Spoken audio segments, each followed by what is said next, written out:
How's it going, guys? Back here again with another ration review. We're doing another brown bag MRE. This is going to be menu number 1, pork with rice and barbecue sauce. As you can see, the external condition of this bag is pretty rough, so I'm curious to see what the internal contents are looking like. This was packaged by Right Away Foods Corporation in McAllen, Texas. I think the date for this is early 90s, 93, 94. This menu number 1, was introduced in 1988. It was changed to menu 13 in 1996 when they expanded how many overall menus there were. And then it was actually replaced in 1998 by Thai chicken. I've never had this menu before, but it sounds fairly decent. Pork with rice and barbecue sauce. I mean, what's to complain about? Let's go ahead and open this up and see what we have inside. We'll be opening it today with my K-Bar.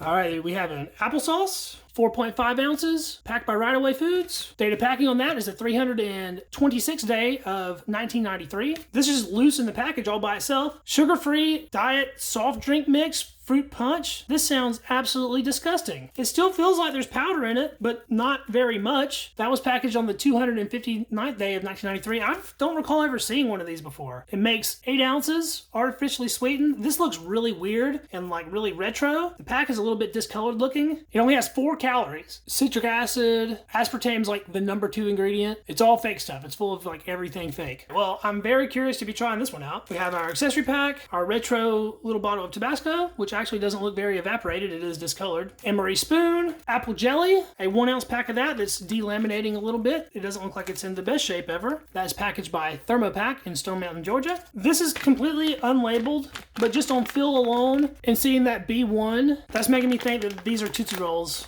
We have a pack of plain crackers. The vacuum on those is very nice. Those are actually packaged by Rafco Freeze Dried. Old school cardboard FRH. We have our main entree, pork with rice and barbecue sauce, smoke flavoring added. There's the ingredients. It's actually not that much stuff in it, really. That's an 8 ounce main, packaged by Shelf Stable Foods. We also have a beverage base in here. Oh, it's a cocoa beverage powder. It feels very good in there. It's a Type 1 fortified. That was packaged the 97th day of 1993. Really looking forward to that. Let's check out our accessory pack. We have some spearmint gum that looks like it's in good shape.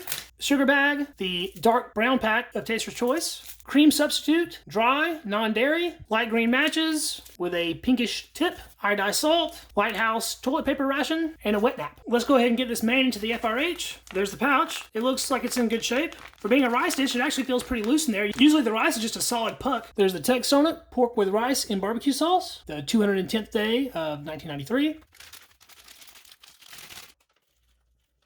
We might have overfilled it just a little bit, but that'll be okay. Fold this over and see if we can get that whole pad wet. And we'll put this back in our box, and we'll get everything else plated up. The FRH is making some sound, so that's a pretty good sign. Let's start checking out what else is included in the ration. So let's open our mystery pack right fast. And it was indeed candy. We got 2 Tootsie Rolls. Let's check out this applesauce.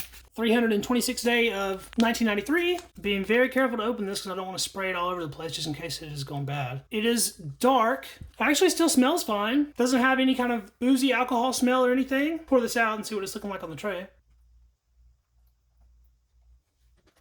It doesn't exactly look appetizing. It's a fair amount in the pouch. We'll be tasting that in a minute. In the meantime, let's clean off our spoon. We'll try some of our TP. Toilet paper actually smells kind of weird. Our FRH is off putting some steam. I think it's working well, actually. Let's check out these crackers. Good vacuum on those. Looks like they're in one piece. Yeah, wow, the corners aren't even really messed up. Nice brown look to them. Smell awesome. Super fresh smelling. All right, I absolutely have to see what this sugar-free diet soft drink mix fruit punch is all about. It feels like there's almost nothing in this pack. It might be that it's solidified. It's still in powder form. There it is in there. Definitely not very much. It smells like fruit punch. There's some little dark specks in there, but I don't think that's mold. This has got to have all kind of chemicals in it if it's supposed to make 8 ounces of drink. I mean, look, there's almost nothing in that glass. A little bit of that powder came up into the air, and I inhaled some of it, and I can actually taste fruit punch in my mouth. It's kind of weird. We have a 16.9 ounce bottle, so we're going to add a little less than half.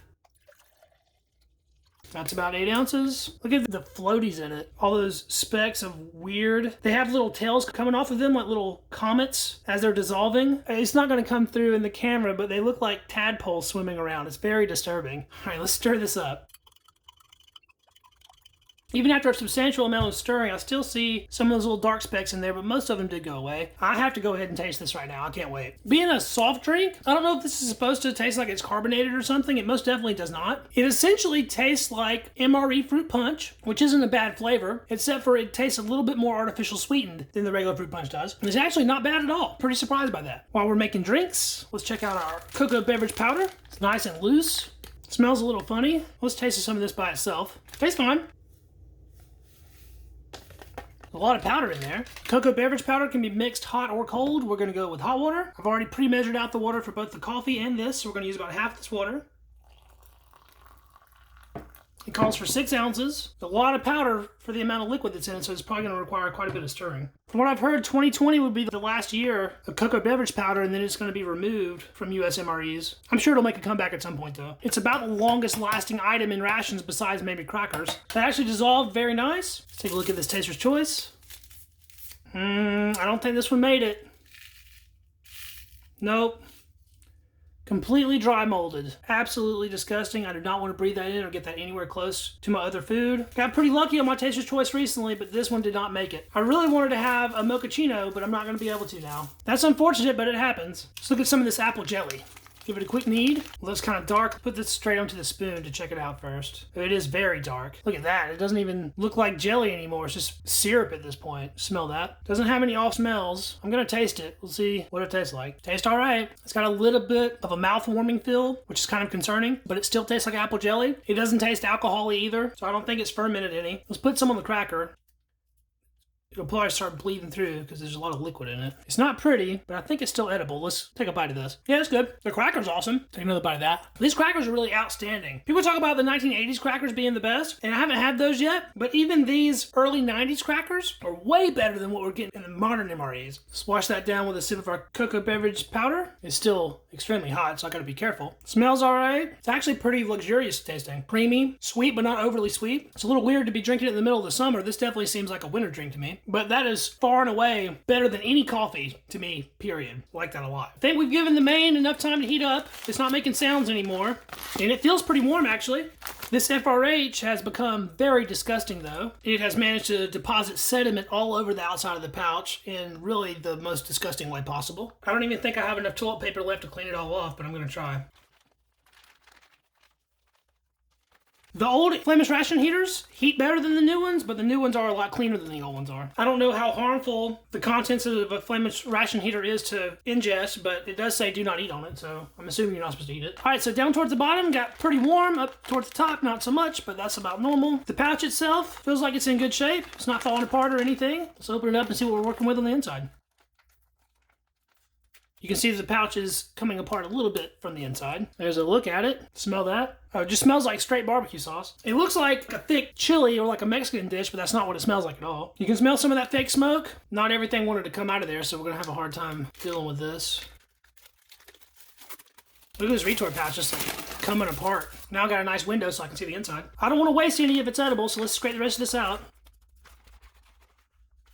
Alright, that's got basically all of it. Let's take a good look at this before we try to eat it. It has some chunks of what looks like ground meat in there. See, rice, but it doesn't have a ton of rice in it. It's in a pretty thick sauce. It looks a lot like a chili. Some of these meat pieces feel really hard. It's not ground meat though, look at that. It's stringy. It's like a roast. Like I said, it feels hard though, sort of dried out feeling. That may or may not be good. Since it's sort of a tomato paste kind of sauce, there's no other signs of vegetables or anything in here, pretty much just the rice and the meat. Let's go ahead and taste some of this. I want to go straight in for this piece of roast here and see if it's any good. Smell it. Whenever you're dealing with old food like this, you have to use all of your senses before you decide to consume it. And I'll take a very small bite first just to make sure it doesn't do anything weird to my mouth. Just on tasting the sauce right there, I think I'm going to really like this meal. Ooh, that's good. All right, let's take a real bite. Oh, wow. That is fantastic. A little dry. I'm getting a little bit of a weird numb type feeling in my mouth now. I'll get another taste. It tastes good though. The meat's stringy. I'm really feeling it on the sides of my tongue. It's a very dry, numb feeling. I'm gonna try to wash that out right fast. Wow, that is super unfortunate. I don't think this is really suitable to eat. And it tastes so good too. It doesn't have any retort pouch taste. It has none of that metallic flavor you'll get from a retort pouch. It looks good. The meat was just a little dry looking, which I thought was kind of weird. You can taste a slight smokiness to it. Definitely has a barbecue sauce flavor. You can pick up on some onion,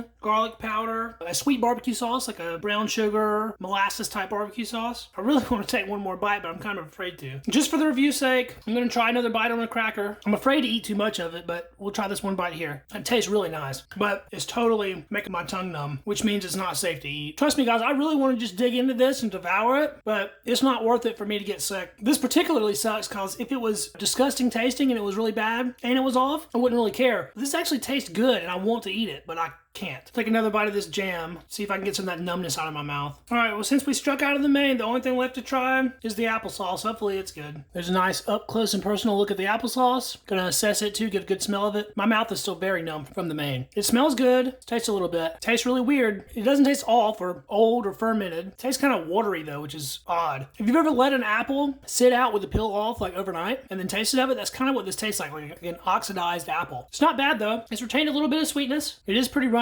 There's no clumps or anything in it. And it's not doing anything to my mouth, so I think I'll actually eat all this applesauce. Yeah, that's pretty good. Let's try some on a cracker. The cocoa beverage powder, that stuff is awesome. Very good. Let's look at one of these Tootsie Rolls. It looks perfect. Break off a piece. Wow, it's still extremely soft. Look at that. Not hard in the least. Taste a piece of that. That's super fresh, just like brand new. Tootsie Roll actually goes nice with the cocoa beverage powder too. So we missed out on eating the main. Let's test one of these matches, just for fun. That struck perfectly. And I did get a lot of like sticky stuff on my hands messing with the jam, so we'll try out this moist towelette too. It feels like it's dried up quite a bit. It's still just slightly moist though, which coming from 1993 is pretty impressive. And we'll finish up this meal with some gum. See if we can bite into this. Shell's very hard. There's the inside. It's quite chewable though. Starts out a little hard and then just turns into gum. Spearmint's my favorite flavor always. And I sincerely apologize for not being able to consume more of the main. I just don't think it was completely safe to continue. But this menu is quite tasty. So if you get the opportunity to try one of these, I would say risk it and see if you get a good one. This might be something I'll revisit again in the future, especially if I can find one from a later date, maybe in '96, something that'll have a higher chance of having survived. I appreciate everyone checking out the video. Thank you very much. If you haven't subscribed to the channel yet, please subscribe. I'll be looking forward to doing the next review. We'll catch you in the next video, guys. See ya. Peace.